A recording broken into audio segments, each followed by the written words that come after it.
한국은 하청입니다. 도면 주면 찍어내는 나토 회의장에서 터져나온 이 한마디에 유럽이 얼어붙었습니다. 캐나다는 71조 원짜리 잠수함 14척을 독일에 넘겼고 한국 기술자는 대사관 문 앞에서 쫓겨났습니다. 그런데 정반대를 택한 나라가 있었죠. 러시아와 맞댄 최전방 루마니아였습니다. 그 결정 하나로 유럽 방산 지도가 뒤집혔고 폴란드와 스웨덴, 노르웨이가 줄을 섰습니다. 그리고 8개월 뒤 캐나다 잠수함은 첫 항해에서 멈춰섰습니다. 원인은 2년 전 그 기술자가 종이에 적어둔 것이었죠. 그를 문 앞에서 막았던 캐나다 대사의 증언입니다. 지금부터 그 충격적인 전말을 공개합니다. 시작하기 전 구독과 좋아요, 그리고 대한민국 파이팅 댓글로 한국을 응원해주세요. 부쿠레슈티 주재 캐나다 대사관 3층이 발칵 뒤집힌 건 새벽 4시였습니다. 암호 전문 수신기가 40분 동안 멈추지 않았어요. 종이가 23장이나 밀려 나왔습니다. 그 안에는 71조 원짜리 잠수함 14척의 운명과 한 나라의 미래가 같이 들어 있었죠. 그런데 그날 밤 제가 받은 훈령의 첫 줄은 잠수함 이야기가 아니었습니다. 루마니아가 한국산 무기를 사지 못하게 막으라. 여러분, 한 나라의 대사가 다른 나라의 구매 결정을 막으라는 지시를 받으면 어떤 기분이 들까요? 저는 아무 기분도 들지 않았습니다. 오히려 당연하다고 생각했어요. 왜냐하면 그 무렵 저는 한국을 이렇게 부르고 있었거든요. 하청. 지금부터 제가 그 단어 하나의 값을 어떻게 치렀는지 말씀드리겠습니다. 저는 클로드 티보입니다. 캐나다 외교부에서 31년을 보냈고 그중 마지막 4년을 루마니아 주재 특명 정권대사로 지냈습니다. 그 전에는 본부에서 북대서양 담당 심의관을 했어요. 동맹국 무기 도입을 조율하는 자리였죠. 쉽게 말하면 저는 누가 무엇을 사는지 결정하는 방에 앉아 있던 사람입니다. 그날 새벽 저는 잠옷 위에 외투만 걸치고 3층으로 내려갔습니다. 복도 형광등이 2번 깜빡이더니 켜졌어요. 토너 타는 냄새가 났고 수신기 위에 종이가 흘러넘쳐 바닥까지 떨어져 있었습니다. 첫 장 상단에 붉은 도장이 찍혀 있었죠. 즉시 시행. 저는 종이를 집어들고 그 자리에 서서 읽었습니다. 손끝이 살짝 시렸어요. 11월에 부쿠레슈티는 새벽에 난방이 끊기거든요. 무관조던 하퍼 소령이 10분 만에 뛰어 올라왔습니다. 31살. 넥타이를 매다 말고 왔더군요. 대사님, 새벽에 즉시 시행 전문이 왔다는 게 사실입니까? 자네도 읽어보게. 조던이 종이를 넘겨받았습니다. 한 장을 읽고 고개를 들었어요. 이게 정말 본부에서 온 게 맞습니까? 자네 표정이 좋지 않군. 대사님, 여기 적힌 게 정확히 무슨 뜻입니까? 루마니아가 한국 장비를 도입하지 못하게 막으라는 겁니까? 그렇게 읽히나? 그렇게밖에 안 읽힙니다. 저는 커피포트에 물을 올리며 대답했습니다. 그럼 제대로 읽은 거네. 조던의 표정이 굳었습니다. 하지만 저는 아무렇지도 않았어요. 그 무렵 캐나다는 차세대 잠수함 사업의 우선 협상 대상자를 독일 TKMS로 발표한 직후였습니다. 14척, 71조 원. 우리 역사상 최대 규모의 방산 계약이었죠. 그런데 그 발표가 나가기 전까지 마지막까지 남아있던 경쟁자가 한국이었습니다.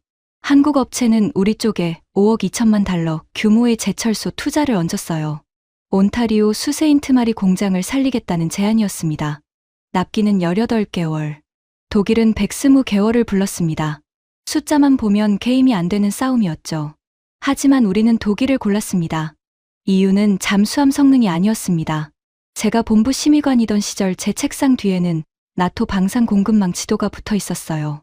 위쪽 칸에 미국과 독일과 프랑스가 있었습니다. 아래쪽 칸에는 조립과 부품과 하청이 있었죠. 한국은 그 아래쪽 칸에 있었습니다. 저는 그 지도를 10년 넘게 봤어요. 지도를 오래 보면 그게 세상인 줄 압니다.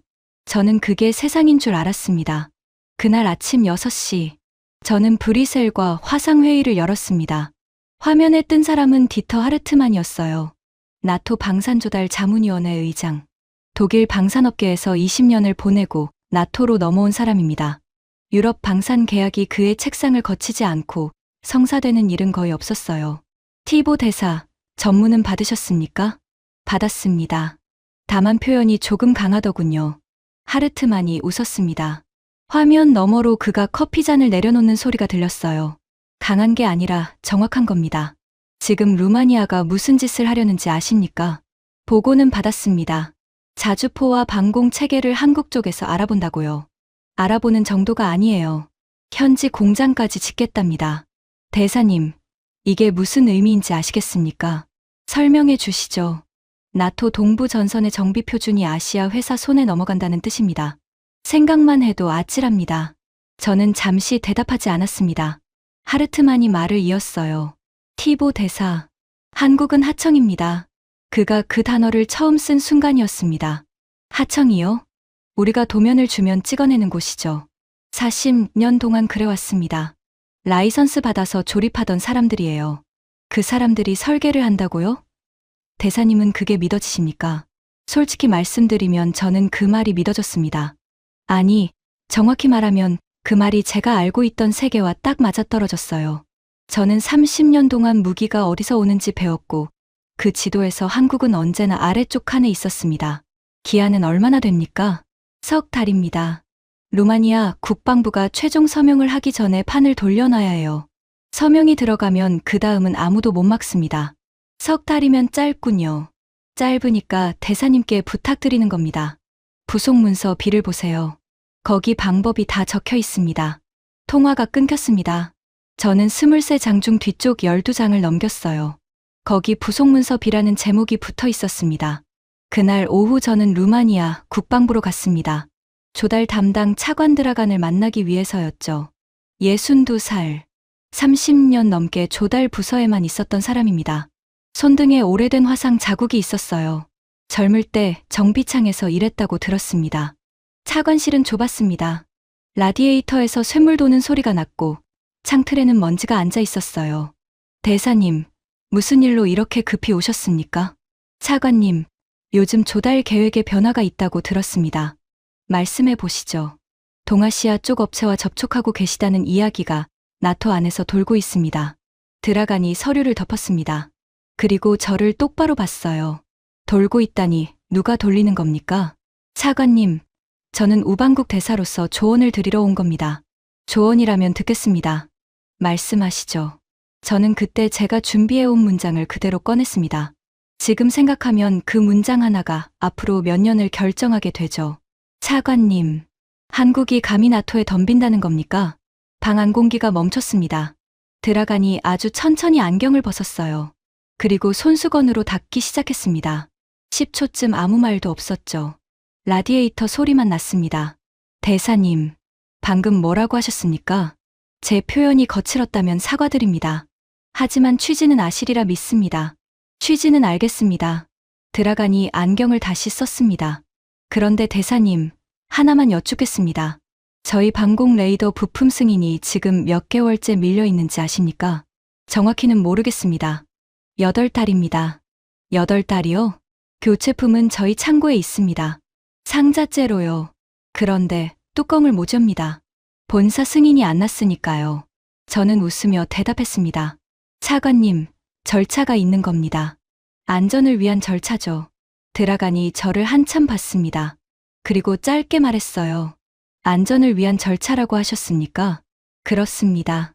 그 8달 동안 저희 국경상공은 누가 지켰습니까? 저는 대답하지 않았습니다. 아니, 대답할 필요를 못 느꼈어요. 저는 그때 그 질문을 감정적인 항변이라고 생각했거든요. 지금은 압니다. 그건 항변이 아니라 통보였습니다.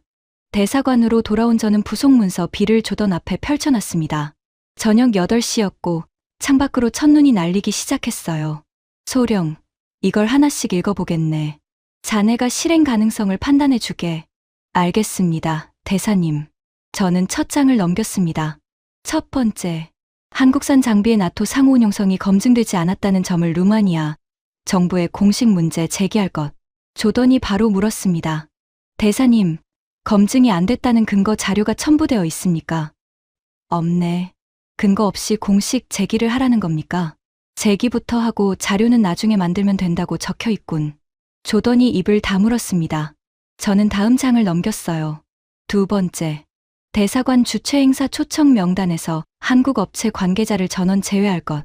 이미 확정된 명단인데 전원을 빼라는 겁니까? 수정하라고 되어 있네. 대사님, 그건 외교 결례입니다. 상대가 항의하면 어떻게 하실 겁니까? 항의할 힘이 있는 나라라면 하겠지. 제가 그렇게 대답했습니다. 그때는 그게 농담이라고 생각했습니다. 세 번째, 루마니아 주요 언론에 배포할 참고 자료 초안. 한국산 장비의 정비 부실 사례 3건이 포함되어 있군. 조던이 손을 들었습니다. 질문 있습니다. 그 3건은 실제 사례입니까? 자네가 판단해 보게. 조던이 그 장을 받아 읽었습니다. 2분쯤 걸렸어요. 그리고 종이를 내려놓으며 말했습니다. 대사님, 이건 실제 사례가 아닙니다. 근거를 말해보게. 세 번째 사례에 나오는 부대는 존재하지 않습니다. 제가 그 지역 배치 현황을 압니다. 그런 부대는 없습니다. 그럼 네 번째로 넘어가지. 대사님, 잠깐만요. 없는 부대 이야기를 언론에 뿌리라는 겁니까? 소령, 지금은 판단이 아니라 낭독 중이네. 저는 다음 장을 넘겼습니다. 네 번째, 루마니아 정비병 120명의 나토 교육 프로그램 배정을 보류 검토할 것. 조던의 얼굴이 처음으로 붉어졌습니다. 120명이라고 하셨습니까? 그렇네. 대사님, 그 명단에 있는 애들 제가 압니다. 제가 선발 면접에 배석했습니다. 그중 17명은 지방에서 올라온 애들이에요. 그 교육이 걔들한테 무슨 의미인지 아십니까? 소령, 그걸 협상 카드로 쓴다는 겁니까? 5번째로 가겠네. 저는 그때 조던의 눈을 피했습니다. 딱 한 번이었어요. 5번째, 갈라치 제철소가 공급하는 강판의 유럽 인증 절차를 지연시키는 방안을 검토할 것. 대사님, 그 제철소는 근로자가 몇 명입니까? 2,000명 정도로 알고 있네. 2,000명의 일자리를 인증 절차로 흔들라는 겁니까? 6번째, 한국 업체가 이미 집행한 현지 투자금의 회수를 유도할 방안을 마련할 것. 이미 집행한 돈을 회수하라는 게 계약 위반은 아닙니까? 위반은 아니지. 유도라고 적혀 있으니까. 조던이 자리에서 일어섰습니다. 그리고 창가로 갔어요. 첫눈이 유리에 붙었다가 녹아내렸습니다. 대사님, 마지막 항목은 뭡니까? 저는 7번째 장을 넘겼습니다. 그리고 저도 잠깐 손을 멈췄어요. 7번째, 위 6개 항목은 루마니아 정부의 자발적 판단으로 보이도록 처리할 것. 캐나다 및 나토의 개입 정황이 드러날 경우 해당 공관장이 단독으로 책임진다. 조던이 돌아섰습니다. 단독으로 책임진다고요? 그렇게 적혀 있네. 대사님, 이게 무슨 뜻인지 아십니까? 성공하면 본부 공, 실패하면 대사님 목입니다. 소령, 목소리를 낮추게. 낮출 수가 없습니다. 대사님, 지금 대사님을 방패로 쓰겠다는 문서를 읽고 계신 겁니다. 방이 조용해졌습니다. 라디에이터에서 물 도는 소리가 났어요. 그때 전화가 울렸습니다. 브리셀이었죠. 저는 스피커로 받았습니다. 하르트만의 목소리가 방 안에 퍼졌어요. 티보 대사, 부속 문서는 다 읽으셨습니까? 읽었습니다. 의장님, 네 번째 항목은 재고를 요청드립니다. 정비병 교육은 아이들 진로가 걸린 문제입니다. 아이들 진로요?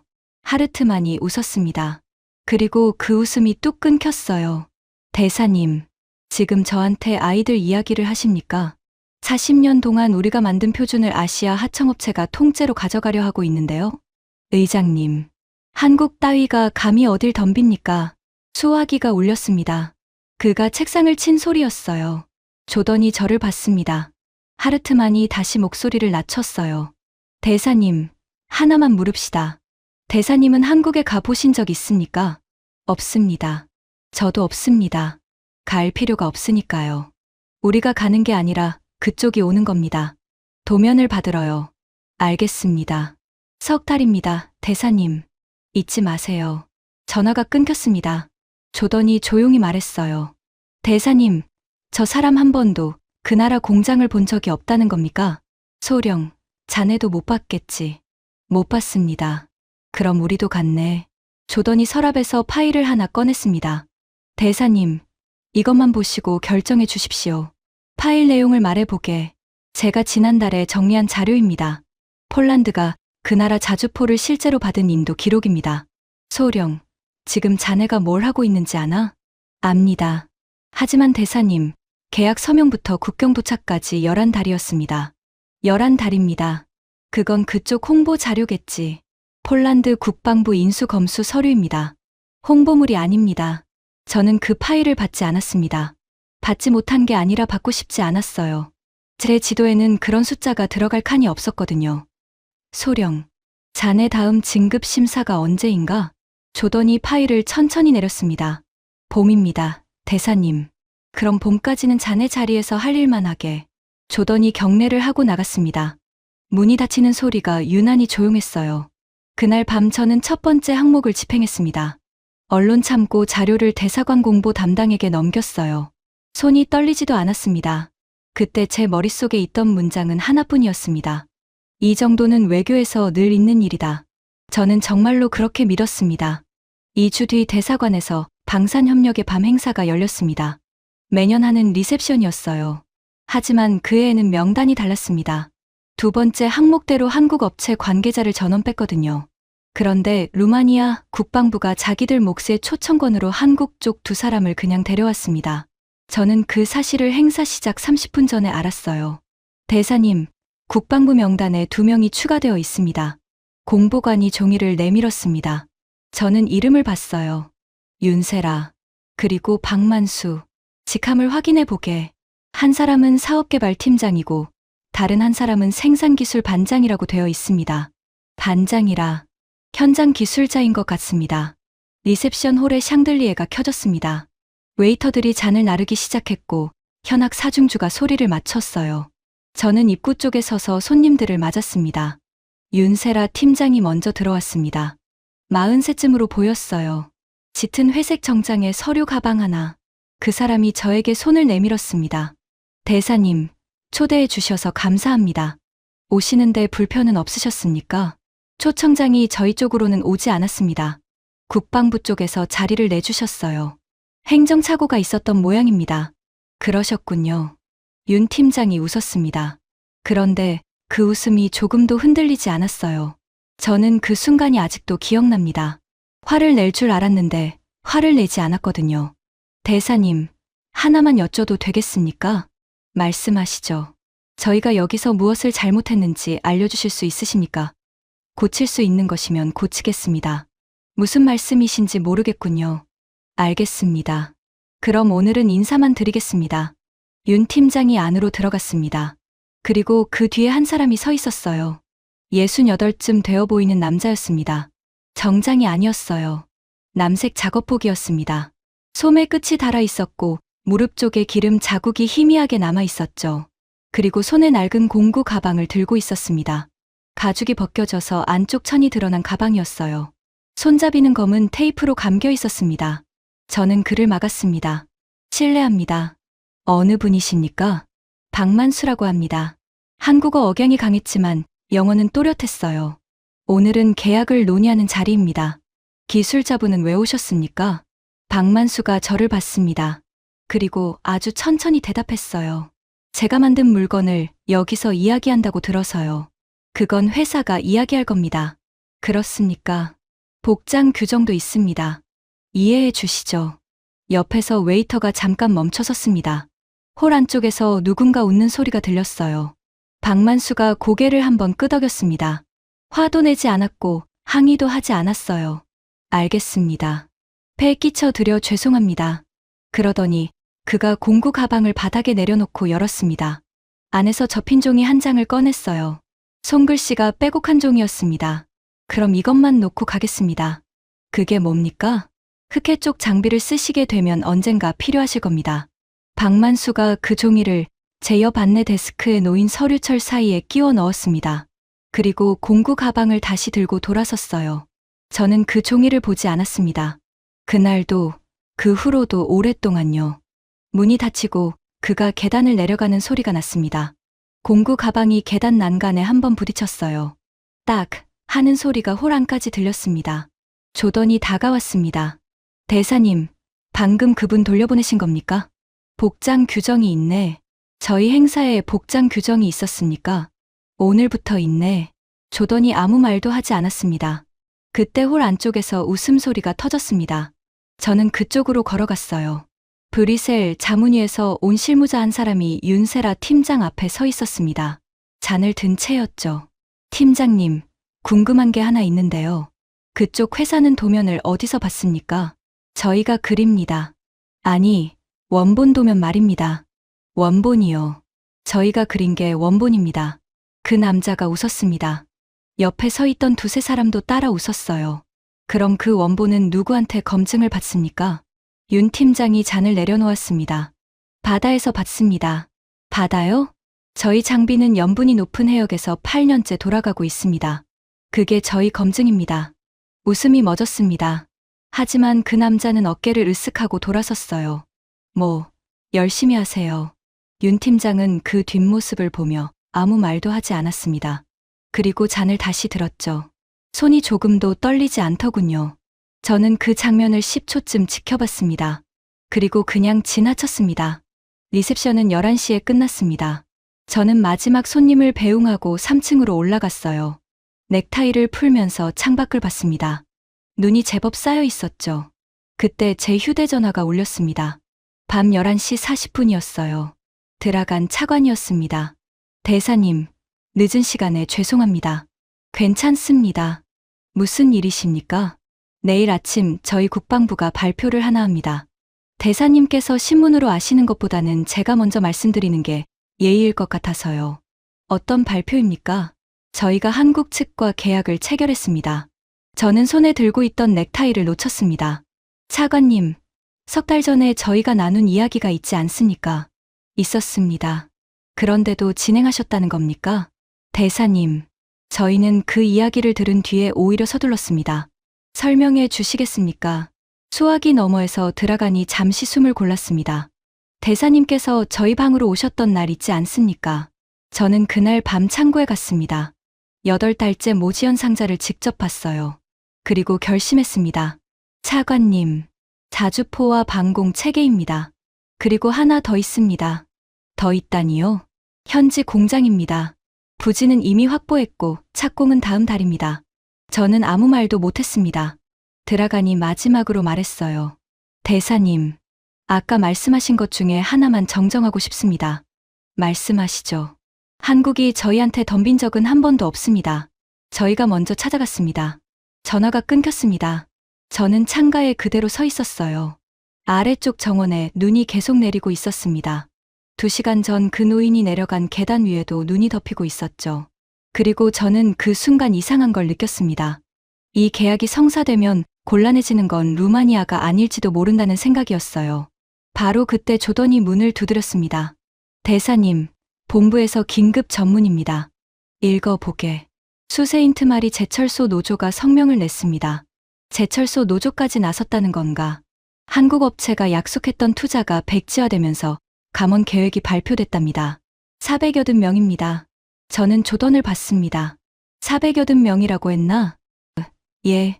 그리고 대사님, 성명에 대사님 성함이 들어가 있습니다. 내 이름이 왜 거기 들어가나? 조던이 종이를 내밀었습니다. 저는 받아서 읽었어요. 그 종이에 뭐라고 적혀 있었는지는 다음 이야기에서 말씀드리겠습니다. 다만 이것만 먼저 말씀드리죠. 그날부터 8달 뒤 저는 부쿠레슈티가 아니라 오타와의 청문회 증인석에 앉게 됩니다. 그리고 그 자리에서 제가 가장 후회한 것은 잠수함도, 계약도, 71조 원도 아니었습니다. 작업복 차림의 노인 한 사람을 문 앞에서 돌려 세운 일이었습니다. 준공식이 열린다는 소식을 저는 대사관 우편함이 아니라 텔레비전에서 봤습니다. 그날 아침 저는 평소처럼 6시에 집무실에 나와 있었어요. 조던이 커피를 들고 들어왔고 벽걸이 화면에서는 루마니아 국영 방송이 특집을 내보내고 있었습니다. 화면에 낯선 풍경이 나왔습니다. 넓은 부지 위에 은색 건물 3동이 서 있었고 그 앞에 사람들이 줄지어 앉아 있었어요. 소령, 저기가 어딘가? 베르체니입니다, 대사님. 부쿠레슈티에서 차로 1시간 반 거리입니다. 저기 원래 뭐가 있었는지 기억해보게. 잡초밭입니다. 제가 작년에 지나가 봤습니다. 저는 리모컨을 들어 소리를 키웠습니다. 아나운서가 말하고 있었어요. 착공에서 준공까지 11달. 부지 21만 평. 11달이라고 했나? 그렇게 들었습니다. 소령, 유럽에서는 인허가만 몇 년씩 걸리네. 압니다. 그래서 저도 지금 눈을 의심하고 있습니다. 화면이 바뀌었습니다. 준공식 단상 아래 앞줄에 각국 인사들이 앉아 있었어요. 저는 자세를 고쳐 앉았습니다. 폴란드 국방차관이 보였습니다. 에스토니아 총참모장도 있었죠. 불가리아 국방장관, 슬로바키아 합참의장, 그리고 스웨덴에서 온 실무단까지. 소령, 저 자리에 우리 쪽 사람이 있나? 조던이 화면을 한참 봤습니다. 없습니다, 대사님. 초청장이 안 왔다는 건가? 확인해 보겠습니다. 조던이 나갔다가 10분 만에 돌아왔습니다. 손에 아무것도 들고 있지 않았어요. 대사님, 우편함에도 전자문서함에도 없습니다. 행정착오겠지. 대사님, 말해보게. 루마니아 국방부는 행정착오를 잘 내는 곳이 아닙니다. 저는 대답하지 않았습니다. 커피가 식어가고 있었어요. 몇 달 전 그 리셉션에서 제가 한국 업체 관계자들의 이름을 명단에서 지웠던 것을 저는 그때 떠올리지 않았습니다. 정말 떠올리지 않았어요. 사람은 자기가 한 일을 그렇게 빨리 잊습니다. 방송은 계속됐습니다. 카메라가 공장 안으로 들어갔어요. 그리고 저는 커피잔을 내려놓았습니다. 건물 안의 길이 2.1km짜리 주행 시험 트랙이 통째로 들어가 있었거든요. 실내예요. 소령, 저게 지금 건물 아닌가? 건물 아닙니다. 우리는 시험을 어떻게 하지? 완성된 장비를 트레일러에 실어서 외부 시험장으로 옮깁니다. 왕복 이틀 걸립니다. 저기는 다르겠군. 생산 라인 문을 열면 바로 트랙입니다. 화면 속에서 갓 조립된 자주포 한 대가 굴러나왔습니다. 굉음이 스피커를 찢었고 포신이 천천히 돌아갔어요. 카메라가 흔들렸습니다. 화면이 다시 바뀌었습니다. 이번에는 인터뷰였어요. 인근 마을 시장이라는 사람이 카메라 앞에 서 있었습니다. 60대쯤 되어 보였고 양복이 몸에 맞지 않았어요. 기자가 물었습니다. 마을이 어떻게 달라졌느냐고요. 시장이 대답했어요. 이 마을에 피가 돌기 시작했습니다. 조던이 화면을 보며 조용히 말했습니다. 대사님, 저 표현은 저희 신문 사설에도 없었습니다. 저는 대꾸하지 않았습니다. 하지만 그 문장이 하루 종일 귀에 남았어요. 조던이 다시 말했습니다. 대사님, 저 장면 지금 유럽 전체가 보고 있습니다. 전화가 울린 건 그때였습니다. 브뤼셀이었어요. 티보 대사, 방송 보셨습니까? 하르트만이었습니다. 목소리가 낮았어요. 보고 있습니다. 석탈이라고 하지 않았습니까? 의장님, 부속문서 7개 중에 몇 개나 집행하셨습니까? 3개입니다. 3개요? 나머지는 실효성이 없다고 판단했습니다. 수화기 넘어가 조용해졌습니다. 그리고 하르트만이 말했어요. 대사님, 본부에 대사님 인사 기록이 올라가 있는 것은 아십니까? 저는 순간 숨이 멎었습니다. 무슨 말씀이십니까? 근무 평정 말입니다. 저는 그냥 아는 사실을 말씀드리는 겁니다. 의장님, 그건 캐나다 외교부 소관입니다. 그렇죠. 그런데 소관이라는 게 참 재미있습니다. 요즘은 브뤼셀 의견을 많이 참고하더군요. 전화가 끊겼습니다. 조던이 저를 보고 있었습니다. 대사님, 방금 그거 협박 아닙니까? 소령, 자네는 못 들은 걸로 하게. 그런데 대사님, 저는 왜 제 이름도 같이 나왔을 것 같은 기분이 듭니까? 저는 대답하지 못했습니다. 조던의 진급 심사가 2달 앞이었거든요. 그 주에 본국 상황도 좋지 않았습니다. 야당이 잠수함 사업 재검토 결의안을 냈고 하원 국방위가 청문회 개최를 예고했습니다. 온타리오에서는 제철소 노조가 의사당 앞에서 사흘째 농성 중이었어요. 조던이 국내 언론 요약을 들고 왔습니다. 대사님, 오늘 사설 제목이 좀 셉니다. 읽어보게. 우리는 방패를 산 게 아니라 서류함을 샀다. 저는 그 문장을 종이에 옮겨 적었습니다. 왜 그랬는지는 저도 모르겠어요. 손이 먼저 움직였습니다. 하지만 그때까지도 저는 그 사설이 감정적이라고 생각했습니다. 신문은 늘 그렇게 쓰니까요.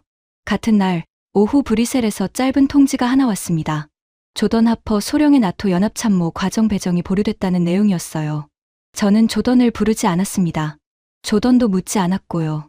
하지만 그날 저녁 그가 제 방문 앞을 지나가면서 문을 2번 두드렸습니다.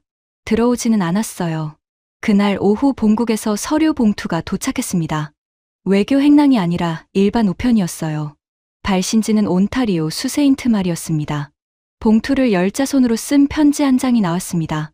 볼펜 글씨였고 줄이 삐뚤빼뚤했어요. 편지를 쓴 사람은 웨인이라는 용접공이었습니다. 대사님께, 저는 그 제철소에서 26년 일했습니다. 지난달에 해고 통보를 받았습니다.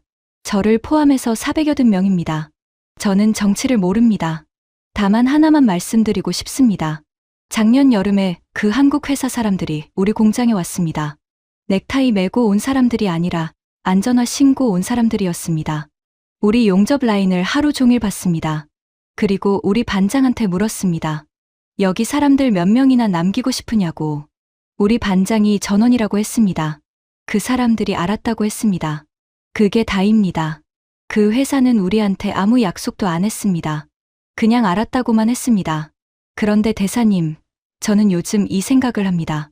우리를 전원 남기겠다고 한 사람들은 떨어졌고, 우리를 한 번도 본 적 없는 사람들이 붙었습니다. 이게 무슨 뜻인지 저는 아직도 모르겠습니다. 건강하십시오. 저는 그 편지를 3번 읽었습니다. 그리고 서랍에 넣었어요. 답장은 쓰지 않았습니다. 지금도 저는 그날 답장을 쓰지 않은 이유를 알고 있습니다. 쓸 말이 없어서가 아니었어요. 쓰기 시작하면 제가 무슨 짓을 했는지 문장으로 정리해야 했기 때문입니다. 준공식 2주 뒤 들어간 차관에게서 연락이 왔습니다. 대사님, 혹시 시간 되시면 저희 옛 정비창을 한번 보시겠습니까? 차관님, 왜 저를 부르십니까? 대사님께서 지난번에 절차 이야기를 하셨지요. 그 절차가 실제로 어떤 모습인지 보여드리고 싶어서요. 초대가 아니라 견학이군요. 초대는 준공식 때 했어야 했겠지요. 그건 제가 하지 않았습니다. 저는 잠깐 아무 말도 하지 못했습니다. 차관님, 그 이야기를 왜 지금 하십니까? 대사님께서 궁금하실 것 같아서요. 초청장은 저희 부에서 만들었고 대사관 명단에서 뺀 것도 저입니다. 이유를 여쭤도 되겠습니까? 작년 겨울에 저희 쪽 사람 하나가 대사관 문 앞에서 돌아갔다고 들었습니다. 작업복을 입었다는 이유로요. 라디에이터 소리도 없는 전화 너머에서 그 문장이 아주 또렷하게 들렸습니다. 차관님, 오시겠습니까? 가겠습니다. 옛 정비창은 부쿠레슈티 외곽에 있었습니다. 콘크리트 건물이었고 지붕에 물이 새서 바닥에 대야가 몇 개 놓여 있었어요. 기름 냄새와 곰팡이 냄새가 섞여 있었습니다. 들어가니 셔터를 올렸습니다. 안쪽 선반에 나무 상자가 12개 쌓여 있었어요. 대사님, 이게 뭔지 아시겠습니까? 장비 부품 같군요. 방공 레이더 송수신 모듈입니다. 저희가 대금을 완납한 물건입니다. 그런데 왜 여기 있습니까? 들어가니 손전등을 켰습니다. 상자 옆면에 종이 딱지가 붙어 있었어요. 빛이 그 위를 지나갔습니다. 승인 대기, 그 아래 접수 일자가 인쇄되어 있었습니다. 대사님, 저 날짜에서 오늘까지 몇 달입니까? 8달이군요. 8달하고 사흘입니다. 저는 상자에 손을 얹었습니다. 나무가 차가웠어요. 차관님, 뚜껑을 열면 어떻게 됩니까? 계약 위반입니다. 원산지 규정 위반이고 후속 정비 계약이 전부 무효가 됩니다. 열쇠는 어디 있습니까? 열쇠라는 건 없습니다. 서명이 있을 뿐이지요. 그리고 그 서명은 여기서 5,000km 떨어진 곳에 있습니다. 저는 그때 처음으로 이상한 감각을 느꼈습니다. 제가 30년 동안 안전을 위한 절차라고 불러온 것이 지금 제 눈앞에서는 그냥 자물쇠로 보였거든요. 차관님, 그럼 이 8달 동안 이 레이더가 맞던 구간은 어떻게 됐습니까? 검은 구멍이었습니다. 검은 구멍이요? 상황판에 표시가 안 됩니다. 아무것도 안 뜹니다. 야간 당직 장교가 저한테 물은 적이 있습니다. 차관님, 이 구간은 지금 누가 지킵니까? 뭐라고 답하셨습니까? 답을 못했습니다. 우리는 셔터를 내리고 나왔습니다. 들어가니 차 문을 열며 말했어요. 대사님, 이제 한 곳만 더 가시죠. 베르체니 공장은 정오 무렵에 도착했습니다. 정문에서부터 달랐어요. 아스팔트가 새 것이었고 도로 양쪽에 하청업체 간판이 줄지어 서 있었습니다. 아직 페인트 냄새가 나는 간판도 있었죠. 차관님, 저 간판들은 다 새로 생긴 겁니까? 11달 사이에 생긴 것들입니다. 40 몇 개쯤 됩니다. 가는 길에 마을 하나를 지났습니다. 들어가니 창밖을 가리켰어요. 대사님, 저 마을은 3년 전에 학교가 문을 닫았습니다. 지금은요. 작년에 다시 열었습니다. 학생이 19명 생겼거든요. 19명이면 학교를 다시 여는 겁니까? 저희 같은 나라에서는 엽니다. 버스 정류장 옆에 새로 칠한 간판이 하나 서 있었습니다. 도장업체였어요. 그 앞에 승합차 2대가 서 있었고 젊은 사람 대여섯이 담배를 피우고 있었습니다. 하지만 제 눈에 더 오래 남은 건 그 옆 건물이었어요. 문 닫은 지 오래된 상점이었는데 유리에 임대 문의가 아니라 채용 공고가 붙어 있었습니다. 공장 안으로 들어가자 소리가 먼저 들렸습니다. 금속 두드리는 소리, 지게차 경고음, 그리고 어디선가 라디오 소리. 용접 불꽃 냄새가 코를 찔렀어요. 정비동으로 가는 길에 자재 야적장을 지났습니다. 강판이 층층이 쌓여 있었어요. 표면에 방청유가 발려 있어서 햇빛에 검게 번들거렸습니다. 들어가니 강판 모서리를 손바닥으로 쓸었습니다. 대사님, 이게 어디서 온 건지 아시겠습니까? 수입품이겠지요. 갈라치입니다. 저희 제철소요. 저는 그 강판을 봤습니다. 두께가 손가락 2마디쯤 됐어요. 차관님, 이게 장갑판이 됩니까? 됩니다. 저쪽에서 열처리 공정을 다시 잡아줬습니다. 재작년에 저희가 그 공장 폐쇄를 검토했었는데 지금은 3교대로 돌아갑니다. 하지만 그 말을 들으면서 제 머릿속에 떠오른 건 갈라치가 아니었습니다. 수세인트 말이었어요. 정비동 한쪽에서 사람들이 모여 있었습니다. 자주포 한 대가 올라와 있었고 포탑 측면 패널이 열려 있었죠. 들어가니 손목시계를 봤습니다. 대사님, 저기 지금 뭘 하는지 아시겠습니까?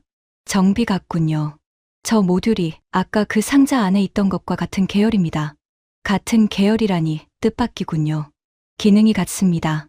지금 교체 중입니다. 저는 시계를 봤습니다. 12시 14분이었어요. 작업자들이 패널 안쪽에서 모듈을 빼냈습니다. 새 것을 밀어 넣었고 케이블을 물렸어요. 노트북 하나를 연결했고 화면에 초록색 표시가 떴습니다. 포탑이 좌우로 한 번씩 돌았습니다. 패널이 닫혔습니다. 저는 다시 시계를 봤어요. 12시 41분이었습니다. 차관님, 말씀하시죠. 지금 몇 분 걸렸습니까? 27분입니다. 저는 그 자리에 그대로 서 있었습니다. 등 뒤에서 지게차가 지나갔고 누군가 저를 비켜달라고 손짓했어요. 8달과 27분. 그 두 숫자가 같은 물건에 붙어 있었습니다. 차관님, 승인은 어디서 받습니까? 승인이라는 절차가 없습니다. 없다니요? 매뉴얼이 저희한테 있습니다. 부품 도면도 저희한테 있습니다. 그러니 저희가 결정합니다. 그때 정비동 안쪽에서 한 사람이 걸어 나왔습니다. 남색 작업복이었어요. 소매 끝이 달아 있었고 손에 낡은 공구 가방을 들고 있었습니다. 손잡이가 검은 테이프로 감겨 있었죠. 저는 그 자리에서 굳었습니다. 박만수였습니다. 그가 저를 봤습니다. 아주 잠깐이었어요. 2초쯤 됐을 겁니다. 그리고 아무 말도 하지 않았습니다. 인사도 하지 않았고 놀라지도 않았어요. 눈을 피하지도 않았습니다. 그냥 저를 보고 젊은 작업자 한 명에게 뭔가를 짧게 말하고 지나갔습니다. 지나가면서 공구 가방이 제 다리를 살짝 스쳤어요. 차관님, 저분은 여기서 무슨 일을 하십니까? 생산기술 반장입니다. 초기 인력 교육을 맡았고 지금은 품질 총괄을 하고 계십니다. 여기 오신 지는 얼마나 됐습니까? 착공 전부터 계셨습니다. 부지에 잡초밭밖에 없을 때부터요. 저는 그 뒷모습을 보고 있었습니다. 바로 그때 정문 쪽에서 검은 차 2대가 들어왔습니다. 하르트만이었습니다. 나토 자문이 실사 명목이었어요. 저는 그가 온다는 것을 통보받지 못했습니다. 그가 차에서 내리며 저를 봤습니다. 티보 대사, 여기 계실 줄은 몰랐습니다. 차관님 안내로 견학 중입니다. 견학이라. 대사님은 참 부지런하시군요. 하르트만이 정비동 안으로 들어갔습니다. 그리고 사방을 둘러봤어요. 표정이 좋지 않았습니다. 차관님, 이 라인 인증은 어디서 받으셨습니까? 들어가니 대답했습니다. 저희 국방부 품질본부와 나토 군수지원청 실사 2번을 통과했습니다. 2번으로 되겠습니까? 의장님께서 필요하시면 서류를 보내드리겠습니다. 하르트만이 코웃음을 쳤습니다. 그리고 시선이 한쪽으로 옮겨갔어요. 박만수가 젊은 작업자들 사이에서 도면을 펴고 있었습니다. 하르트만이 그쪽을 턱으로 가리켰습니다. 차관님, 저 노인은 왜 있습니까? 정비동 안의 소리가 순간 줄어들었습니다. 저희 반장님이십니다. 반장이요? 전 아예 말입니까? 예. 청소하러 오신 건 아니고요? 몇몇 작업자가 손을 멈췄습니다. 저는 그 순간을 아직도 기억합니다. 기계 소리가 남아있는데도 이상하게 조용했어요. 박만수는 고개를 들지 않았습니다. 도면을 그대로 보고 있었어요.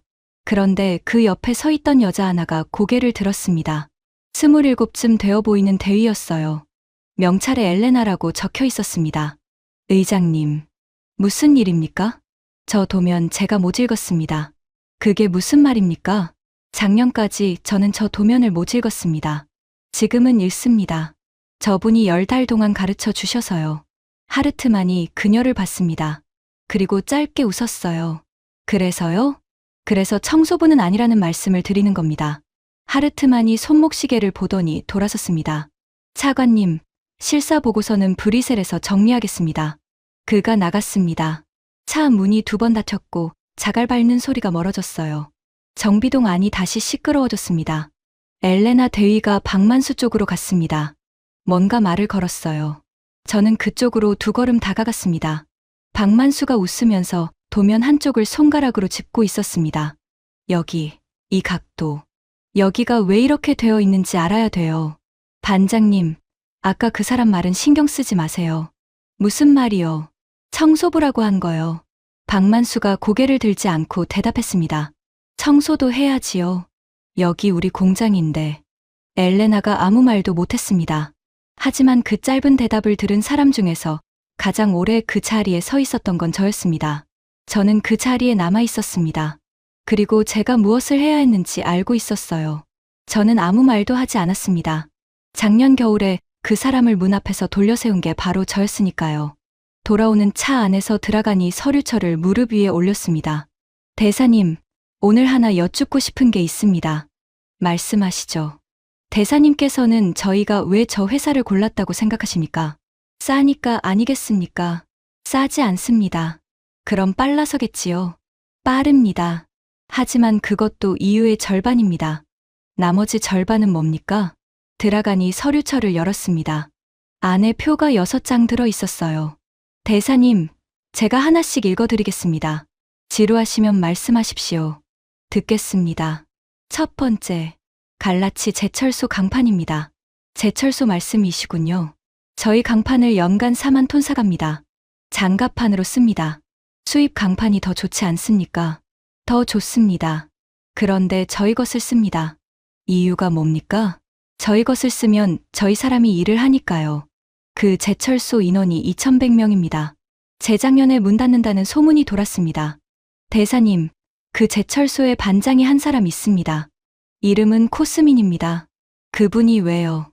작년에 저쪽 기술진이 처음 왔을 때 코스민이 문 앞을 막았답니다. 막았다고요. 우리 강판은 수출 규격이 안 나온다. 괜히 헛걸음하지 마라. 그렇게 말했답니다. 그래서 어떻게 됐습니까? 저쪽 사람들이 그날 12시간을 그 라인에 서 있었답니다. 그리고 다음 날 다시 왔고요. 사흘째 되는 날 코스민이 먼저 커피를 탔답니다. 저는 그 장면을 상상해 봤습니다. 하지만 잘 그려지지 않았어요. 제가 아는 방산업계에서는 그런 일이 일어나지 않았거든요. 저는 창밖을 봤습니다. 수세인트말이라는 지명이 머릿속을 한번 스쳤어요. 2번째, 사람입니다. 설명해 주시죠. 베르체니 인근 마을에서 도시로 나갔던 청년이 340명 돌아왔습니다. 그중 112명은 그 공장에 취직했고 나머지는 하청업체로 갔습니다. 돌아왔다는 걸 어떻게 확인하십니까? 주민등록 전입 기록입니다. 제가 직접 뽑았습니다. 차관님이 직접 뽑으셨군요. 제가 믿기지 않아서 직접 뽑았습니다. 대사님, 그 중에 한 사람 이야기를 해드리겠습니다. 말씀하시죠. 미르체아라는 청년입니다. 24이고 원래 스페인에서 배관 일을 했습니다. 돌아온 이유가 있습니까? 어머니가 편찮으셨습니다. 그런데 돌아와도 일이 없으니 다시 나가려던 참이었답니다. 지금은요. 용접 라인에 있습니다. 작년 겨울 사내 기능 대회에서 2등을 했습니다. 2등이면 훌륭하군요. 그런데 대사님, 제가 그 친구한테 물어본 게 있습니다. 상금을 어디에 썼느냐고요. 어디에 썼답니까? 어머니 병원비에 쓰고 남은 걸로 공구를 샀답니다. 자기 공구요. 하지만 그 다음 말이 저를 붙잡았습니다. 왜 회사 공구를 안 쓰고 자기 걸 샀느냐고 물었더니 그러더군요. 반장님이 자기 공구 쓰신다고요. 드라간이 다음 장을 넘겼습니다. 3번째, 도면입니다. 도면이라니 뜻밖입니다. 핵심 설계 도면과 정비 매뉴얼과 공정 노하우를 전부 넘겨받았습니다. 조건 없이요. 조건이 없다는 게 말이 됩니까? 저도 그렇게 물었습니다. 뭐라고 하던가요? 블랙박스가 없다고 하더군요. 저는 그 단어에서 잠깐 멈췄습니다. 서유럽 방산 계약서에서 블랙박스는 늘 있었어요. 핵심 부분만 봉인해서 넘기고 그 봉인을 여는 값을 따로 받는 구조 말입니다. 차관님, 그럼 나중에 저쪽이 필요 없어지면 어떻게 합니까? 그게 저쪽 목표랍니다. 목표요? 네 번째로 넘어가겠습니다. 차관님, 방금 그 말씀은 무슨 뜻입니까? 조금 뒤에 말씀드리겠습니다. 네 번째, 교육입니다. 교육이라면 어떤 것을 말씀하시는지요? 저희 인력을 매년 180명씩 한국 본사 공장으로 보냅니다. 6주 과정이고 숙식과 항공료 전액을 저쪽이 부담합니다. 180명이면 적은 수가 아닙니다. 그렇습니다. 그런데 대사님, 여기서 이상한 게 있습니다. 뭐가 이상합니까? 연수 대상에 저희 정비병이 포함되어 있습니다. 저는 조수석 손잡이를 잡았습니다. 정비병이라니 설마. 작년에 나토 교육 배정에서 밀려난 아이들 120명입니다. 그 명단을 저희가 저쪽에 넘겼더니 전원 받겠다고 했습니다. 차 안이 조용해졌습니다. 저는 그 120명의 명단이 어느 문서 몇 번째 항목에 적혀 있었는지 정확히 알고 있었어요. 차관님, 그 아이들이 왜 밀렸는지는 아십니까? 압니다. 아신다고요? 대사님, 저는 조달만 30년 했습니다. 밀리는 데는 늘 이유가 있고 그 이유는 대개 서류에 안 적힙니다. 저는 아무 말도 하지 못했습니다. 들어가니 다음 장을 넘겼어요. 5번째. 이건 숫자가 없습니다. 숫자가 없는 항목도 있군요. 협상 마지막 날에 저쪽 팀장이 한 말입니다. 윤 팀장 말입니까? 기억하고 계시는군요. 그날 대사관에 왔던 사람입니다. 저희 실무진이 물었습니다. 이렇게 다 넘겨주면 나중에 저희가 당신들 도움이 필요 없어질 텐데 괜찮으냐고요. 뭐라고 했습니까? 그게 목표랍니다. 그게 목표라니요? 파트너 국가가 자기들 없이도 설 수 있게 되는 것. 그게 목표라고 했습니다. 저는 웃으려고 했습니다. 그런데 웃음이 나오지 않았어요. 차관님, 그건 협상 수사 아닙니까? 저도 그렇게 생각했습니다. 그래서 계약서를 뒤졌습니다. 뒤지셨다는 게 무슨 말씀이신지요? 저희 법무팀이 열하루 동안 조항을 하나씩 봤습니다. 숨겨진 청구서를 찾으려고요. 찾으셨습니까? 못 찾았습니다. 한 개도요? 한 개도요. 대사님, 저희 법무실장이 마지막 날에 이런 말을 했습니다. 너무 깨끗해서 오히려 불안하다고요. 차가 신호에 걸렸습니다.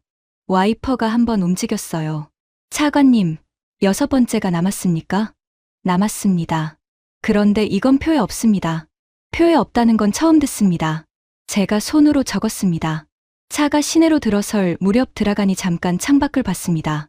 대사님, 표에 없는 이야기를 하나 더 해도 되겠습니까? 하시죠. 지난달부터 폴란드가 저희 쪽으로 장비를 보냅니다.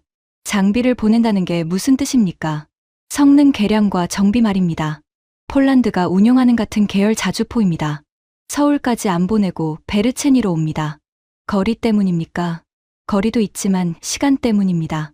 트럭으로 부품 받아서 정비까지 며칠이면 끝납니다. 에스토니아는요? 이미 왔습니다. 불가리아와 슬로바키아는 지금 협의 중이고요. 저는 잠시 창밖을 봤습니다. 차관님, 그러면 나토 군수 체계에서 여기가 뭐가 되는 겁니까? 군수지원청이 이 공장을 공식 정비거점으로 지정하는 방안을 검토하고 있다고 들었습니다. 하지만 제가 진짜로 놀란 건 그 다음 문장이었습니다. 대사님, 그리고 이런 문건도 돌고 있습니다. 데이터 호환이 안 되는 나라는 연합작전에서 제약이 생길 수 있다는 내용입니다. 그건 경고문 아닙니까? 경고문입니다. 그런데 그 경고 대상이 누구겠습니까? 저는 대답하지 않았습니다. 답을 알고 있었으니까요. 들어가니 마지막 장을 넘겼습니다. 인쇄가 아니라 볼펜 글씨였어요. 작년 여름에 공장 야간조가 편성됐습니다. 그런데 새벽 5시에 정문 경비가 이상한 걸 봤답니다. 뭘 봤습니까? 아까 그 반장님이 매일 새벽 5시에 나오신답니다. 교대 시간이 몇 시입니까? 7시입니다. 그럼 2시간을 왜 일찍 나옵니까? 경비가 처음엔 순찰 도는 줄 알았답니다. 그런데 아니었습니다. 그럼 무엇이었는지 말씀해 주시죠. 전날 야간조 애들이 이해 못한 도면을 책상에 올려두고 갑니다. 그걸 새벽에 나와서 하나씩 여백에 풀어 놓으신답니다. 한국말로 적었다가 다시 지우고 영어로 적었다가 또 지우고 그렇게요. 저는 창밖을 보고 있었습니다. 계약서에 그런 항목이 있습니까? 없습니다. 수당은 나갑니까? 안 나갑니다. 저희가 드리겠다고 했는데 거절하셨습니다. 왜요? 애들이 밤에 헤매면 아침에 물건이 틀어진다고 하셨답니다. 차가 다시 움직였습니다. 저는 한동안 아무 말도 하지 않았어요. 차관님. 예. 그 반장님 성함이 어떻게 되십니까? 드라간이 저를 봤습니다. 대사님. 그건 대사님께서 이미 아시지 않습니까? 저는 고개를 돌렸습니다. 창유리에 제 얼굴이 비쳤어요. 차관님. 아까 정비동에서 제가 아무 말도 안 한 것을 보셨지요? 봤습니다. 실망하셨습니까? 드라간이 잠시 뜸을 들였습니다. 대사님, 저는 30년 동안 서류에 도장을 찍었습니다. 그 중에 잘못 찍은 것도 있습니다. 저는 그걸 고치는데 20년이 걸렸습니다. 고치셨습니까? 전부는 아닙니다. 그런데 하나는 고쳤습니다. 8달짜리 상자를 다시는 안 만들기로 한 것 말입니다. 차가 대사관 앞에 섰습니다. 저는 문을 열다가 다시 닫았어요. 차관님, 하나만 더 여쭙겠습니다. 말씀하시죠. 제가 그때 그 문을 안 막았으면 뭐가 달라졌겠습니까? 드라간이 한참 저를 봤습니다. 대사님, 그건 달라지지 않았을 겁니다. 그렇습니까? 저희 결정은 상자 때문이지 대사님 때문이 아닙니다. 저는 조금 안심했습니다. 하지만 드라간이 말을 이었어요. 다만 그날 그분이 서류철에 뭘 하나 놓고 가셨다고 들었습니다. 그건 달라졌을지도 모르지요. 그게 뭔지 아십니까? 모릅니다. 저는 대사님께서 이미 읽으신 줄 알았습니다. 그해 봄에 흑해가 문제가 됐습니다. 루마니아 심해 가스전 개발이 본격화되고 있었어요. 총 사업비 52억 유로. 완공되면 루마니아는 러시아 가스에서 완전히 벗어나 유럽에서 손꼽히는 생산국이 됩니다. 문제는 그 시추 플랫폼이 어디에 있느냐였습니다. 조던이 지도를 펴며 보고했습니다. 대사님, 플랫폼 좌표가 여기입니다. 여기서 북동쪽으로 200km 가면 교전 지역입니다. 방공은 뭐가 있나? 없습니다. 없다니 무슨 소린가? 말 그대로 없습니다. 해상 플랫폼 위에는 아무것도 없습니다. 드론 상황을 말해보게. 지난달에만 미확인 물체 때문에 작업이 4번 중단됐습니다. 한 번은 잔해가 플랫폼 400m 앞바다에 떨어졌습니다. 400m면 눈에 보이는 거리 아닌가? 인부들이 다 봤습니다. 저는 그 주에 플랫폼 현장을 다녀왔습니다. 헬기로 50분이었어요. 아래로 보이는 바다가 회색이었고 파도 머리가 하얗게 부서졌습니다. 착륙장에 내리자 소금기가 얼굴에 그대로 달라붙었어요. 숨을 쉬면 목이 따가웠습니다. 현장 감독관이 저를 맞았습니다. 안전모 아래로 눈이 충혈되어 있었어요. 대사님, 여기까지 오시는 분은 드뭅니다. 작업은 잘 되고 있습니까? 진척이 40%에서 멈춰 있습니다. 이유가 뭡니까? 감독관이 손가락으로 위를 가리켰습니다. 저기서 소리가 나면 전원 대피합니다. 한 번 대피하면 그날 작업은 끝입니다. 한 달에 몇 번이나 그럽니까? 지난달에 4번이었습니다. 저는 난간을 잡고 바다를 봤습니다. 손바닥에 소금이 묻어났어요. 감독관님, 인부들 반응은 어떻습니까? 사이렌 소리만 들려도 손이 떱니다. 용접하다가 손이 떨리면 어떻게 되는지 아십니까? 저는 그 질문에 대답하지 못했습니다. 대사님, 저희가 무서운 건 드론이 아닙니다. 그럼 뭡니까? 아무도 안 온다는 겁니다. 여기 50억 유로가 들어가 있는데요. 돌아오는 헬기 안에서 저는 아무 말도 하지 않았습니다. 하지만 머릿속에서는 문장 하나가 계속 돌았어요. 여기 50억 유로가 들어가 있는데요. 저는 그날 본국에 전문을 보냈습니다. 루마니아 흑해 자산 방어를 위한 동맹 차원의 지원 검토를 요청한다는 내용이었어요. 사흘 만에 답이 왔습니다. 한 문단이었습니다. 현 시점에서 가용 자산 없음. 재검토 시점 미정. 저는 그 전문을 2번 읽었습니다. 그리고 브뤼셀에도 같은 요청을 보냈어요. 닷새 뒤 하르트만에게서 전화가 왔습니다. 티보 대사, 요청서 받습니다. 검토해 주시겠습니까? 대사님, 유럽 자체 방공망도 지금 구멍입니다. 현장 배치까지 최소 몇 년입니다. 몇 년이요? 그게 절차입니다. 저는 수화기를 고쳐 잡았습니다. 의장님, 절차라는 말씀은 저도 자주 썼습니다. 그런데요? 요즘은 그 말이 다르게 들립니다. 대사님, 피곤하신 모양입니다. 좀 쉬시죠. 전화가 끊겼습니다. 그리고 2주 뒤 루마니아가 발표를 했습니다. 흑해 플랫폼 방어를 위해 한국산 중거리 방공 체계를 도입한다는 내용이었어요. 조던이 자료를 들고 왔습니다. 대사님, 이 체계 이름이 천궁2입니다. 사막에서 검증됐다고 들었는데 바다에서 되나? 그게 핵심입니다. 사막의 모래바람과 바다의 소금바람은 정밀 전자 장비한테 둘 다 최악입니다. 그럼 오히려 유리할 수도 있겠군. 그쪽 주장이 그렇습니다. 그리고 하나 더 있습니다. 말해보게. 발사 방식이 콜드 런치입니다. 발사 화염이 거의 없습니다. 화염이 없으면 뭐가 좋나? 플랫폼처럼 좁은 데서 쏴도 주변 설비가 안 탑니다. 대사님, 해상 구조물에서는 이게 결정적입니다. 저는 자료를 넘겼습니다. 그리고 손이 멈췄어요. 소령, 이 문서 좀 이상하지 않나? 어떤 점이 이상하십니까? 우리 쪽 평가서들은 대개 요격에 성공했다고만 쓰지 않나? 그렇습니다. 여기는 다중 표적 8발 동시 교전에서 반응 시간이 초 단위로 다 적혀 있네. 저도 그게 인상적이었습니다. 소령, 자네 이런 문서 본 적 있나? 없습니다. 저는 그 문서를 1시간 동안 봤습니다. 숫자가 촘촘하다는 게 왜 그렇게 마음을 건드렸는지 그때는 설명할 수 없었어요. 지금은 압니다. 숨길 게 없는 사람만 그렇게 씁니다. 배치는 여름에 끝났습니다. 그리고 저는 시험 사격 참관 초청을 받았어요. 이번에는 초청장이 대사관으로 왔습니다. 콘스탄차 해안기지에서 저는 드라간 옆에 앉았습니다. 바람이 거셌고 소금 냄새가 났어요. 갈매기가 낮게 날았습니다. 발사대 옆에서 한 사람이 점검표를 들고 있었습니다. 엘레나 대위였어요. 차관님, 저 대위가 여기 있습니까? 해상운용정비 총괄입니다. 27의 총괄이요? 이 체계를 저 친구보다 잘 아는 사람이 우리 군에 없습니다. 작년까지 도면도 못 읽었다고 하지 않았습니까? 작년까지는요. 시험이 시작됐습니다. 표적 드론이 5발 올라갔어요. 경보음이 울렸고 발사대가 각도를 잡았습니다.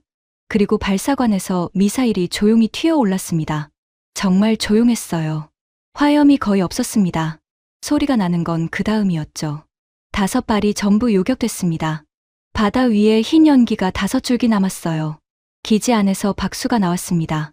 저는 박수를 치지 않았습니다. 손이 움직이지 않았어요. 그날 참관석에는 다른 나라 사람들도 있었습니다. 폴란드 무관 2명, 불가리아 대령 1명, 그리고 스웨덴에서 온 실무단 3명이었어요. 시험이 끝나자 그들이 서로 뭔가를 급하게 적기 시작했습니다. 스웨덴 실무단 한 사람이 드라간에게 다가와 물었습니다. 차관님, 저 체계는 결정해서 계약까지 실제로 얼마나 걸렸습니까? 드라간이 대답했어요. 넉 달입니다. 그 사람이 잠깐 말을 잇지 못했습니다. 그리고 수첩에 뭔가를 적었죠. 이틀 뒤에는 다른 반응도 나왔습니다. 러시아 흑해 방면 군 당국이 이례적으로 강한 성명을 냈거든요. 방어용 요격 체계 배치를 두고 심각한 도발이라고 했습니다. 하지만 저는 그 성명을 읽으면서 오히려 반대로 생각했습니다. 상대가 저렇게 예민하게 반응한다는 건 그 방패가 진짜라는 뜻이었으니까요. 드라간이 저를 봤습니다. 대사님, 괜찮으십니까? 차관님. 예, 저 체계 도입 결정에 걸린 시간이 얼마였습니까? 검토부터 계약까지 넉 달입니다. 넉 달이요? 배치까지 합치면 10달입니다. 저는 바다를 봤습니다. 우리 잠수함은 계약부터 인도까지 120개월입니다. 압니다. 차관님, 그런데 어제 본국에서 전문이 왔습니다. 어떤 내용입니까? 저는 주머니에서 접은 종이를 꺼냈습니다. 설계 변경 통보입니다. 인도 일정이 26개월 추가로 밀렸습니다. 드라간이 그 종이를 받지 않았습니다. 그냥 저를 봤어요. 대사님, 그럼 총 몇 개월입니까? 146개월입니다. 12년이군요. 12년입니다. 바람이 한번 크게 불었습니다. 종이가 손에서 펄럭였어요. 그날 저녁 기지 식당에서 엘레나 대위가 제 앞자리에 앉았습니다. 작업복 소매를 걷고 있었는데 팔뚝에 화상 자국이 있었어요. 대사님, 실례가 안 된다면 하나 여쭤도 되겠습니까? 말씀하시죠. 대사님 나라는 왜 저희 쪽을 안 보셨습니까? 그게 무슨 뜻입니까? 저희가 도입 검토할 때 캐나다 자료도 봤습니다. 그쪽에도 같은 제안이 갔던데요. 갔습니다. 그런데 왜 안 하셨습니까? 저는 대답을 준비하지 못했습니다. 대위님, 저희는 다른 요소를 고려했습니다. 어떤 요소 말씀이십니까? 동맹의 결속 같은 것들입니다. 엘레나가 잠깐 저를 봤습니다. 그리고 물을 한 모금 마셨어요. 대사님, 저희 부대에 결속이라는 말이 있었습니다. 어떤 말입니까? 상자에 붙은 딱지요. 저희는 그걸 결속이라고 불렀습니다. 포크가 접시에 부딪히는 소리가 났습니다. 저는 그 소리가 유난히 크게 들렸어요. 대위님. 예. 그 반장님은 요즘도 새벽에 나오십니까? 엘레나의 표정이 처음으로 부드러워졌습니다. 나오십니다. 요즘은 5시 반에 나오세요. 저희가 화를 내서 30분 늦추셨습니다. 화를 냈다고요? 저희가 도면을 못 읽어서 그러시는 거니까요. 그래서 저희가 더 빨리 배웠습니다. 저는 그날 밤 숙소로 돌아와 오래 앉아 있었습니다. 그리고 처음으로 그 종이를 떠올렸어요. 작년 겨울 대사관 안내 데스크 서류철에 끼워져 있던 손글씨, 종이 한 장. 흑해 쪽 장비를 쓰게 되면 언젠가 필요할 거라던 그 종이 말입니다. 저는 그날 밤 대사관에 전화를 걸어 그 서류철이 아직 있는지 물었습니다. 당직 직원이 대답했어요. 대사님, 그 서류철은 지하 문서고에 있습니다. 찾아놓을까요? 놔두게. 확인은 안 하시는군요. 내일 하겠네. 하지만 저는 다음 날에도 찾지 않았습니다. 그 다음 주에도 찾지 않았어요. 제가 그 종이를 펼치게 되는 건 그로부터 넉 달 뒤였습니다. 그리고 그날은 제가 오타와 청문회에 출석하기 이틀 전이었죠. 새벽 2시에 조던이 제 방문을 두드렸습니다. 대사님, 지금 나오셔야 합니다. 무슨 일인가? 본국 속보입니다. 읽어보게. 조던이 태블릿을 내밀었습니다. 저는 화면을 봤어요. 우리 차세대 잠수함 1번함이 첫 해상 시운전 중에 추진 개통 결함으로 정지했다는 내용이었습니다. 그리고 그 아래 한 줄이 더 있었습니다. 원인은 염분 환경에서의 부식이었습니다. 청문회 출석 통보를 받은 건 잠수함이 멈춘 지 이틀 뒤였습니다. 저는 짐을 싸기 전에 대사관 지하 문서고로 내려갔습니다. 형광등이 3번 깜빡이고 켜졌어요. 종이 냄새와 곰팡이 냄새가 같이 났습니다. 당직 직원이 서류철 하나를 꺼내왔습니다. 대사님, 이겁니다. 그의 겨울 리셉션 안내 데스크 서류철입니다. 고맙네. 찾으시는 게 뭔지 여쭤도 되겠습니까?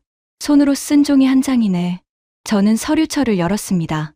초청장 사본과 좌석 배치도와 명단이 순서대로 끼워져 있었어요. 그리고 23번째 장 뒤에 접힌 종이 한 장이 있었습니다. 펴는데 손이 떨렸습니다. 볼펜 글씨였어요. 영어였는데 문법이 완벽하지는 않았습니다. 단면도 2개가 함께 그려져 있었죠. 내용은 이랬습니다. 염분 농도가 높은 해역에서 추진 개통을 운용할 경우 밀봉제 열화가 표준보다 빠르게 진행됨. 교체 주기를 8달이 아니라 5달로 잡을 것. 특히 저속장기항해 구간에서 그러함. 아래 도면 2장은 우리가 실제로 겪고 고친 것임. 그리고 종이 맨 아래 여백에 한 줄이 더 있었습니다. 그때는 아무도 저한테 묻지 않았습니다. 그래서 적어뒀습니다. 저는 그 문장을 몇 번이나 읽었는지 모르겠습니다. 우리 잠수함 1번함이 멈춘 원인이 무엇이었습니까? 염분 환경에서의 밀봉제 부식이었습니다. 우리 정비 규정은 교체 주기를 8달로 잡고 있었죠. 저는 그 종이를 든 채 지하 문서고 바닥에 그대로 앉았습니다. 이 종이는 사고가 나기 2년 전에 제 서류철 안에 들어와 있었습니다. 2년 동안 제 발밑 지하 2층에 있었어요. 저는 그동안 한 번도 그것을 펴보지 않았습니다. 부끄러웠습니다. 살면서 그렇게 부끄러웠던 적이 없습니다. 하지만 그 부끄러움보다 더 견디기 힘든 게 하나 있었어요. 그 사람은 자기를 문 앞에서 돌려 세운 사람에게 답을 적어주고 갔다는 사실이었습니다. 오타와 청문회는 사흘 동안 열렸습니다. 저는 둘째 날 오전에 증인석에 앉았습니다. 방청석이 가득 찼고 뒷줄에 작업복을 입은 사람들이 20명쯤 앉아 있었어요. 제철소 노조였습니다. 의원 한 사람이 물었습니다. 티보 대사, 당시 루마니아 주재 공관은 어떤 지시를 받았습니까? 부속문서 B라는 문건을 받았습니다. 내용을 말씀해 주시겠습니까? 7개 항목이 있었습니다. 지금 전부 읽겠습니다. 회의장이 술렁였습니다. 제 변호인이 저를 봤어요. 저는 고개를 저었습니다. 저는 7개를 다 읽었습니다. 근거 없는 문제 제기부터 없는 부대를 언론에 뿌리는 것, 정비병 120명 교육 배정 보류, 제철소 인증 지연, 그리고 마지막 항목까지요. 읽는데 4분쯤 걸렸습니다. 다 읽고 나니 방청석에서 아무 소리도 나지 않았어요. 대사, 이 문건을 누가 작성했습니까? 작성 주체는 본부입니다. 다만 내용 협의는 브뤼셀 자문위원회 의장과 이루어졌습니다. 이름을 말씀하실 수 있습니까? 디터 하르트만입니다. 그날 오후 브뤼셀에서 성명이 나왔습니다. 하르트만은 자신은 조언만 했을 뿐이고 최종 결정은 각국 정부가 한 것이라고 밝혔습니다. 그리고 실무 책임자 세 사람의 이름을 거론했어요. 자기 밑에서 10년 넘게 일한 사람들이었습니다. 일주일 뒤 그는 의장 측에서 물러났습니다. 물러나면서 사과는 하지 않았습니다. 한마디도요. 그해 가을에 그가 베르첸이 공장 견학을 신청했다는 이야기를 저는 나중에 들었습니다. 실인청서는 반려됐어요. 사유는 한 줄이었습니다. 방문 목적이 불분명함. 청문회 셋째 날 조던이 증인석에 앉았습니다. 소령, 당시 문건에 대해 이의를 제기한 적이 있습니까? 있습니다. 어떤 방식으로 했습니까? 폴란드 국방부 인수검수 서류를 대사님께 보여드리려 했습니다. 결과는 어땠습니까? 조던이 잠깐 저를 봤습니다. 저는 눈을 피하지 않았어요. 받아주지 않으셨습니다. 그 뒤로 어떻게 됐습니까? 제 나토 과정 배정이 보류됐습니다. 그것이 이 사안과 관련이 있다고 보십니까? 저는 그렇게 봤습니다. 의원이 저를 향해 물었습니다. 티보 대사, 하퍼 소령의 진술에 이의가 있습니까? 없습니다. 덧붙일 말씀은요? 저는 자리에서 일어섰습니다. 그리고 주머니에서 접은 종이를 꺼냈어요. 이의는 없습니다. 다만 제출할 것이 하나 있습니다. 무엇입니까? 손으로 쓴 기술 메모 한 장입니다. 저는 그 종이를 펴서 낭독했습니다. 밀봉제 교체 주기를 5달로 잡으라는 부분에서 방청석이 웅성거렸어요. 그리고 마지막 줄을 읽었습니다. 그때는 아무도 저한테 묻지 않았습니다. 그래서 적어뒀습니다. 의원이 물었습니다. 이걸 누가 썼습니까? 박만수라는 분입니다. 현장 기술자입니다. 언제 받으셨습니까? 2년 전입니다. 2년 전이요? 그럼 왜 이제야 제출하십니까? 저는 잠시 숨을 골랐습니다. 제가 그날 그분을 대사관 문 앞에서 돌려세웠습니다. 복장이 맞지 않는다는 이유였습니다. 회의장이 조용해졌습니다. 돌아서면서 그분이 이 종이를 제 서류철에 끼워 넣고 가셨습니다. 저는 2년 동안 펴보지 않았습니다. 대사, 지금 무슨 말씀을 하시는 겁니까? 저는 우리 잠수함을 멈추게 한 원인을 2년 전부터 제 책상 아래에 두고 있었다는 말씀을 드리는 겁니다. 뒷줄 작업복 사람들 사이에서 누가 낮게 욕을 했습니다. 저는 그 소리를 들었어요. 들으면서 저는 이상하게도 마음이 놓였습니다. 누군가는 그렇게 말해줘야 했으니까요.